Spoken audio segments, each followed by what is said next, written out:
Frequentemente você encontra no Velho Testamento o termo o anjo do Senhor. Às vezes é um ser angelical criado por Deus, enviado por Deus, mas às vezes é o próprio Deus que se manifesta. E, na verdade, a gente identifica isso como o Senhor Jesus Cristo pré-encarnado se manifestando. Agora, a palavra anjo, nas línguas originais da Bíblia, ela significa mensageiro. Então, na verdade, uma tradução poderia ser o mensageiro de Deus. Agora, às vezes o mensageiro que Deus envia é um ser criado por ele, e às vezes Deus mesmo leva a sua mensagem. Gerhard Voss fala assim: a peculiaridade de todos esses casos é que, de um lado, o anjo se distingue de Yahvé, falando dele na terceira pessoa. E de outro lado, no mesmo pronunciamento, ele fala de Deus na primeira pessoa. Porque isso aqui é interessante. O anjo do Senhor é Deus ou é um outro?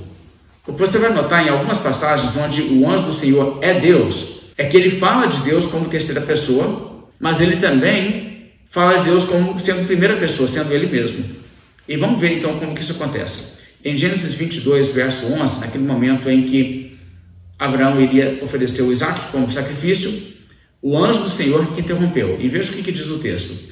Mas do céu lhe bradou o anjo do Senhor: Abraão, Abraão! Ele respondeu: eis-me aqui.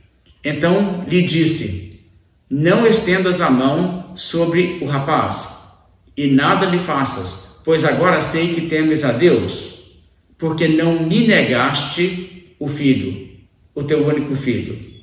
Vocês entenderam o que aconteceu aí? Olha só, ele ia oferecer o filho a quem? A Deus. E então o anjo do Senhor interrompe e diz: agora eu sei que você teme a Deus. Ele não diz: agora eu sei que você me teme. Mas aí em seguida ele diz: porque não me negaste o teu filho, o teu único filho. Olha que engraçado. Peraí, é Deus ou não é? A resposta é sim, é Deus. E não me negaste o teu filho. Mas ele fala ainda assim de Deus como terceira pessoa. Existe algum sentido em que essa manifestação que Deus assume, que aparece a Abraão, a gente ainda pode falar de Deus em algum sentido como sendo algo além do que o que você está vendo aqui. Mas quem está aqui é Deus. E é claro que isso aqui a gente já vê uma realidade sobre a natureza de Deus que nos prepara para no Novo Testamento entender Jesus Cristo e entender a Trindade. Jesus é Deus encarnado. Em Êxodo capítulo 3, verso 2, quando Moisés se aproxima da sarça ardente, quem é que fala com ele? Apareceu-lhe o anjo do Senhor numa chama de fogo. O mensageiro que o Senhor enviou apareceu a ele.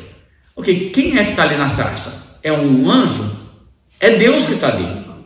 Você vê que o texto deixa muito claro, mas o texto abre dizendo assim: apareceu a Moisés o anjo do Senhor. E quando ele conversa com o anjo do Senhor, ele se identifica com essas palavras: eu sou o Deus de teu pai, o Deus de Abraão, o Deus de Isaac, o Deus de Jacó.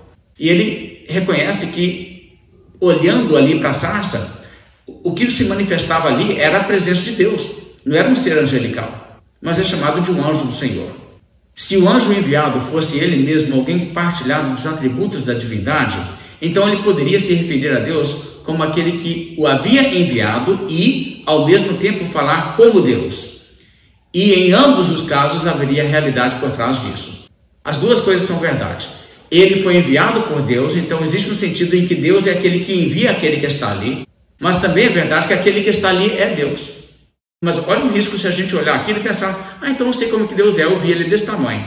Não tem como. Quer dizer, você tem que tomar muita cautela para não transmitir para as pessoas que você viu a Deus, então Deus é aquele negócio ali, Deus é aquele fogo que você viu que estava queimando aquela sarça sem consumir. Deus daquele tamanho, dá para você medir em centímetros e metros. Não, não é assim.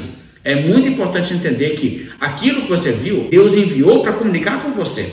Mas na realidade, Deus é um ser muito maior do que aquilo ali, qualquer coisa que você vai ver.